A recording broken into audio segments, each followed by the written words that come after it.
o Portal Doctor TV tem o prazer de conversar hoje com a doutora Gisele Camargo França.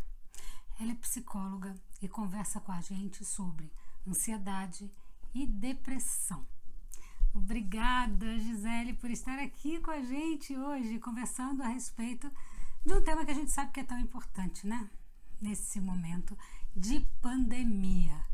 Vamos começar pela ansiedade, doutora? Vamos começar a falar sobre ansiedade e definir um pouquinho o que é a ansiedade, né? Normalmente, quando eu estou com essa ânsia ou essa coisa de o que está para acontecer, nos dias normais, né? Eu tenho que trabalhar, eu tenho que chegar no horário, eu tenho que dividir meu tempo, eu tenho que cuidar da família, eu tenho que ganhar dinheiro. Isso está muito bem dentro do nosso dia a dia, cabe na sociedade atual. Eu estou me preocupando com isso, né? Mas aí vem uma pandemia e vem um estado de quarentena e de isolamento que me tira o controle de todas as demandas que eu tenho no dia a dia.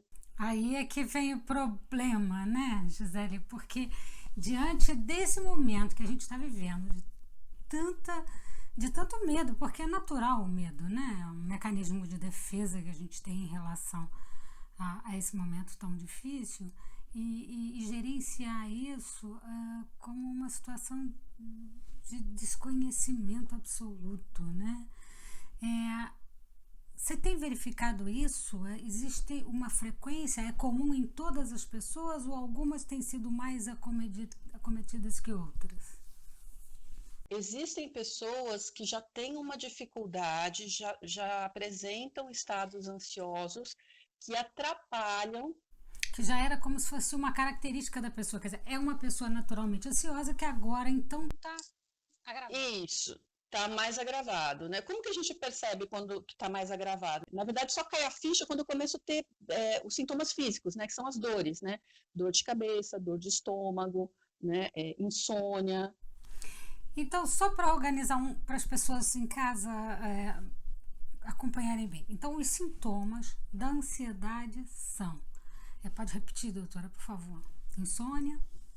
Eu tenho algumas características que são do meu comportamento, né, que são a mudança de humor, o cansaço, né, alterações do sono, né, e tem os sintomas mais ligados ao físico, né, que daí são as dores, né, dor de cabeça, dores de cabeça, dor nos ombros, nas costas, né, a falta de ar, né, dificuldade de respirar, dor de estômago, cansaço, né? Esses são os sintomas, né, físicos. Você comentou agora sobre falta de ar. Isso pode confundir um pouco com o sintoma do coronavírus. Isso não pode gerar uma certa confusão? Ou é diferente? A falta de ar da ansiedade ela é diferente? Ó, normalmente, muitas pessoas que apresentam a falta de ar e uma falta de ar grave como sintoma de ansiedade, o coração começa a bater muito rapidamente. Mas aí a gente já está falando de crises ansiosas, né? De crises de ansiedade. E realmente a pessoa que está em crise de ansiedade, ela vai ao pronto-socorro e ela precisa ser medicada. No coronavírus, normalmente a gente começa com febre, né? A gente começa com a febre, com o cansaço, mas é um cansaço muito diferente. É um cansaço daquele de coisas que eu estou acostumada a fazer no meu dia a dia e que de repente eu tenho que parar e sentar. Né? Esse é diferente do coronavírus nesse sentido. Sim, é bom esclarecer, né? Deu para entender. Porque esse tipo de dúvida pode acontecer. Um dos sintomas que todos os médicos avisam. Em falta de ar é um sintoma grave, então deve procurar ajuda. E é bom diferenciar. Os sintomas que na quarentena estão aparecendo mais, eu acho que são mais as dores de cabeça, o transtorno de humor, né? Uma alteração, não chega a ser um transtorno de humor, mas as alterações de humor, os pensamentos de preocupação, né? Como que eu vou fazer depois? Como que vai estar meu emprego? Né? Como que eu vou fazer para ganhar dinheiro? Como que eu vou fazer para não me contaminar? Como que eu vou fazer para ficar em casa todo o tempo que estão me pedindo para ficar em casa? Ou sozinho, ou com a minha família, ou com os meus filhos que estão de férias, né? Eu acho que isso é o mais comum. E aí eu começo a usar, né, de subterfúgios, né, para dar conta dessa ansiedade, né? A gente precisa tomar cuidado, assim, como um mecanismo para tentar baixar a ansiedade, eu começo a deslocar para alguns comportamentos, como de comprar em excesso, ou de fazer um uso de substâncias que eu não estou acostumada e eu estou aumentando o uso dessas substâncias, como o álcool, por exemplo, e alguns tipos de droga, Que é né? quase que uma fuga, né? Uma forma de não pensar. A verdade assim, é que esses comportamentos, eles trazem um alívio da ansiedade, mas é muito rápido. E aí eu tenho que repetir, que é o caso da comida, né? Aí eu tenho que estar com alguma coisa, né? Ele traz um alívio, mas um alívio muito rápido. E aí eu tenho que estar toda hora e aí eu começo a Isso é até aumentar. perigoso, então, né? Gisele, porque a pessoa começa a ficar com aquele estado de continuidade e pode gerar até um mau hábito. Acho que não. O que você acha?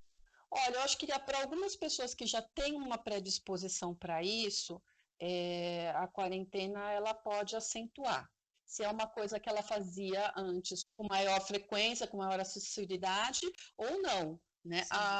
Se eu estava em tratamento, né, de algum desintoxicação de algum uso de droga e de repente voltei a usar, aí eu tem que procurar um médico, tem que procurar o seu psicólogo, né? Mas em caso contrário, às vezes a pessoa está muito preocupada porque está ganhando um pouco mais de peso, mas talvez não se cobrar tanto nesse momento seja normal, seja possível. Exatamente, esse é o ponto. Esse é o ponto, porque a gente está com ao mesmo tempo que a gente tem uma tecnologia maravilhosa, uma rede social, uma rede que nos permite informar, nos permite a gente se comunicar o tempo todo, né, e estar em interação com o mundo, né, sabendo o que está acontecendo, né, ao mesmo tempo em vários lugares do mundo, eu tenho uma rede social aí que me alimenta de informação, muitas vezes que não é uma informação de boa qualidade. É legal se você está em casa, a gente sabe que para o tratamento da ansiedade, as atividades físicas são muito legais, mas se eu não fazia atividade física antes, né? E de repente eu estou vendo o tempo inteiro uma mídia me dizendo que eu tenho que fazer atividade física porque eu estou em casa, né? Isso começa, ao invés de ser uma coisa legal, começa a me estressar, porque eu não dou conta de fazer esse exercício. Aí vai ficar mais ansiosa ainda. Nossa, não estou seguindo. Eu não estou conseguindo fazer o que toda essa mídia me manda fazer, para eu me sentir bem, né? Então, e a gente não pode esquecer que, assim, se eu estou sozinha na minha casa, eu consigo, com no máximo uma pessoa, até consigo me organizar para fazer algumas coisas ou introduzir coisas novas no meu dia a dia que vão me fazer bem. Mas se eu estou numa casa pequena, num apartamento pequeno, com 5, 6 pessoas, né, que tem que ficar ali convivendo, né, e aí eu tenho que usar de muita criatividade para que não saiam brigas, para que não Não, saiam e gerenciar os confusões. espaços, né? Até porque todos temos que compartilhar nesse momento e muitas pessoas passam por aquele momento de estar preocupada em como dar conta também, porque tem muitas mulheres e muitos homens e muitas pessoas que estão acostumados a estarem fora de casa. De repente está em casa e está diante de arrumar casa, né, de fazer atividades que antes não eram normais e comuns, e com as crianças dentro de casa também, por causa da escola. Tudo isso é difícil, Tem né? muita gente, Sheila, que está trabalhando, né? Então entra no horário ali no computador às 8 e só vai parar às 6 da tarde, né? Então, Que é o home office, vai trabalhar em casa. aí o que que acontece? Eu tenho alguns pacientes que mesmo com horário de trabalho, cumprindo esse horário de trabalho, por estar em casa, eles estão se sentindo improdutivos. Mas como está se sentindo? Mas você não entra às 8 e não sai, né? Às 6, o resto do horário que você está em casa é para você descansar. O que eu oriento para as pessoas que estão em casa, né, é que procurem fazer coisas que te dão prazer, né? Se você acha que uma atividade física vai te dar prazer, né, vai lá e faz a sua atividade física. Mas você pode ler bons livros, né? Você pode aprender, se propor a aprender coisas novas, se você quiser cozinhar para quem não cozinha, por exemplo, né? Meditar para quem não medita, né? Introduzir essas coisas novas. Quem vive que está em espaços muito pequenos, com muita gente, né, pode propor atividades aí para a família, né, brincadeiras com as crianças, porque as brincadeiras também estão nesse âmbito da atividade física, né, que não Sim. precisa ser aquela atividade física de academia, de malhação, desse tipo de coisa. Bom, Então, deixa quanto eu fazer mais uma pergunta específica para que as pessoas entendam. É importante buscar ajuda do ponto de vista de medicação? eu acho que a ajuda do ponto de vista de medicação é quando você se avalia e acha que está comprometendo áreas importantes da sua vida. E você não consegue um jeito de fazer mudar isso. Então, aí você entra com uma medicação e com a psicoterapia. Nunca é só um ou só o outro, né? Às vezes precisa, né? Mas Na como, maioria por exemplo, como realizar psicoterapia hoje sem o contato físico direto? O que nós estamos fazendo, o contato físico para a psicoterapia é muito importante. É onde a gente estabelece o contato, é uma relação cheia de afetos, né? É uma relação de troca, né? E aí fica um pouco difícil isso, né? Se a gente não está presente. Mas a gente tem que aprender a viver com o que nos ofereceram agora, né? É. Não dá para a gente. E o que nos ofereceram agora foi o atendimento online. Tem funcionado bem para a maioria das pessoas. Quem já faz o acompanhamento psicoterápico tem uma dificuldadezinha no começo, mas depois. Por quê? Porque já tem vínculo com o seu terapeuta, já tem um vínculo afetivo, né? Para quem está iniciando um processo e percebeu que precisa, porque a ansiedade está comprometendo muitos aspectos da vida e essa pessoa acha que ela pode pedir ajuda, que ela pode buscar essa ajuda, você pode procurar um psicólogo para atendimento online. Vai demorar um pouco mais a criação desse vínculo, vai, né? Mas ele tem a formação e ele tem a ferramenta certa para dar o acolhimento e a orientação que essa pessoa precisa num primeiro momento. Bom, isso também funciona no caso de depressão. Vamos voltar um pouquinho para a depressão. No caso de depressão, podemos alinhar, do ponto de vista de medicação, a mesma possibilidade ou é diferente? Olha, as depressões elas são um pouco diferentes, né? Embora a ansiedade e a depressão possam estar aí na mesma, acontecendo ao mesmo tempo, né? Ou uma ansiedade muito forte acaba que a pessoa deprimindo depois. A ansiedade, enquanto a ansiedade é essa ânsia, é essa preocupação, né? Né, que eu digo é sempre antes, uma ocupação antes daquilo que Antes do aconteceu, fato. antes do fato, as depressões, elas entram mais na coisa mais parada, nessa introspecção que a pessoa faz e ela não consegue achar mais o prazer em fazer as É coisas. como se fosse uma desilusão. A pessoa fica desiludida e se fecha e não tem vontade Então, de é assim, nada. Seria isso. uma desilusão pode fazer uma pessoa deprimir, Estou né? falando isso em função da própria situação da pandemia, que a pessoa pode criar uma sensação de tristeza profunda. Essa tristeza, muitas vezes, ela tem nome, ela pode vir, por exemplo, de um luto ou de alguma coisa, por exemplo, um luto como na Itália, né? As pessoas estão em luto porque as pessoas, a coletividade está em luto porque perderam-se muitas pessoas. Então, tem uma tristeza que tem nome, mas às vezes essa tristeza da depressão ela não tem nome, ela não acha um nome dentro dela, né? E aí ela se culpa por estar deprimida, ela se culpa por não estar atendendo expectativas, né? E aí Sim. ela deprime mais, e aí a tristeza vem maior, né? E vem acompanhada também de insônia, de apatia, de uma baixa autoestima, de uma falta de acreditar mesmo, né? O que você acha, então, nesse caso, qual é o tratamento indicado, doutor?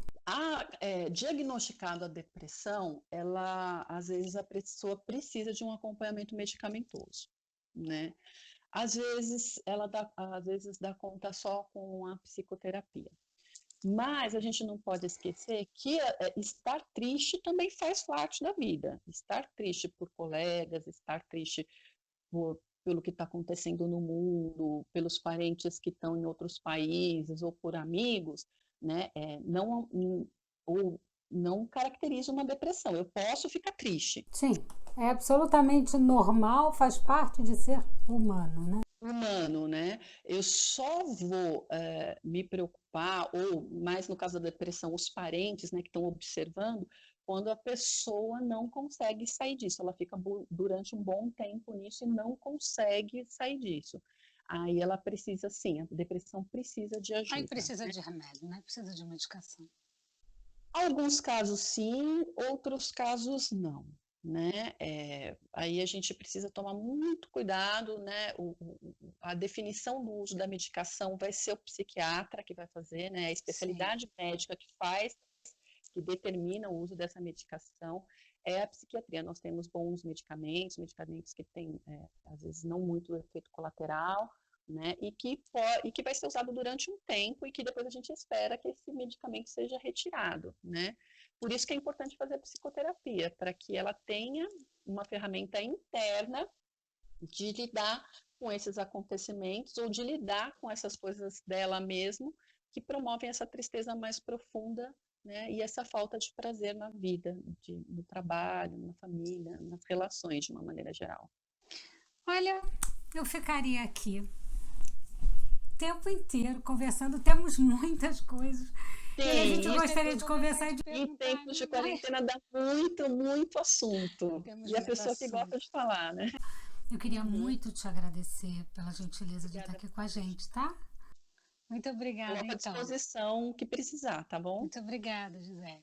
Então, gente, o nosso canal fica por aqui, o nosso vídeo de hoje, aqui no nosso quadro de coronavírus, de Covid-19. Eu vejo vocês no nosso próximo vídeo, ok? Até a próxima!